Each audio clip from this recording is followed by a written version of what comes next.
सुनो लड़कियों, मैं जो कुछ बोलने जा रही हूँ ना, ये कड़वा है लेकिन सच है। जब एक लड़की पैदा होता है, पैदा होने से लेकर मरने तक सच में उसका कोई भी नहीं होता है, सब उनका पराया होता है। लेकिन झूठा सा दिखाता है कि उस सब का अपना होता है। एक लड़की पैदा होने से लेकर मरने तक वो खुद की खुशी के लिए कभी भी नहीं जी सकता। अगर वो जीता है और वो कुछ भी कार्य करता है और दूसरे की सेवा करता है सिर्फ दूसरों के लिए, खुद की जो खुशी होता है ना उसका खुशी छीन जाता है। क्योंकि पता है इसका वजह क्या है? दूसरों की खुशी। ये बात सभी को पता है।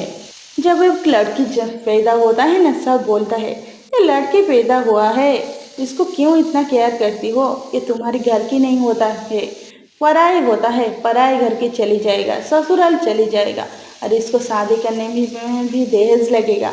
ये जो दहेज का सिस्टम है, ये दहेज का सिस्टम कौन लाया दुनिया में? यही हमारी समाज। और लड़की को नीचा दिखाने के लिए ये दहेज का सिस्टम लगा हुआ है। क्योंकि लड़की को लगेगा कि मेरे लिए तो दहेज लगेगा, मैं दूसरे घर को जाऊंगा तो सबकी सेवा कर लूँगा, सबको मैं अच्छा ही बोल के दिखाऊंगा, सबके लिए अच्छा ही करूँगा। लेकिन तुम्हारी अच्छाई का वैल्यू कोई नहीं देता है। जरा सोच लो, जरा खुद की दिमाग में अपनी अतीत और भविष्य को भी सोच लो, तो समझ में आ जाएगा कि ये दुनिया क्या है और लड़कियों को कैसे इस्तेमाल करता है। जब एक बेटी पैदा होता है, वो घर के सारे काम करता है, अपने जो बाबा होता है, भाई होता है, उसके लिए सारे काम करता है, उसका झूठा खाता है। लेकिन क्या वो लड़की का झूठा कोई खाता है? नहीं खाता है।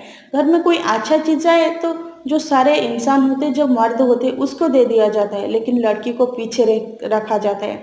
क्योंकि वो घर की कोई इंसान नहीं है। वो सारे समझ जाते हैं, वो सारे बोलते हैं कि वो ससुराल चली जाएगा, पराई का धन है। और वही लड़की जब पराई घर को जाता है ना, क्या है पता होता है? पराए घर को जब जाता है ना, वो जो पराई ससुराल वाले बोलते हैं तुम हमारे घर की लड़की नहीं हो, तुम पराए घर से आए हो, तुम पराए हो। इसलिए खुद की दिमाग से ये बात डाल लो कि तुम किसी का नहीं हो। तो इसलिए खुद के लिए लाइफ जीना सीखो, खुद की जो खुशी है वो काम करो। और खुद पहले से एक बड़ा बात है, सेल्फ इंडिपेंडेंट बनना सीखो। क्योंकि इस दुनिया में जो जिसके पास पैसा होता है ना, उसके पास सब होता है। और अगर तुम्हारे पास पैसा होगा, तुम खाने पीने और रहने पहनने की किसी के ऊपर डिपेंड नहीं हो गई। ये है हमारी दुनिया की लड़की के लिए जो सच्चाई है।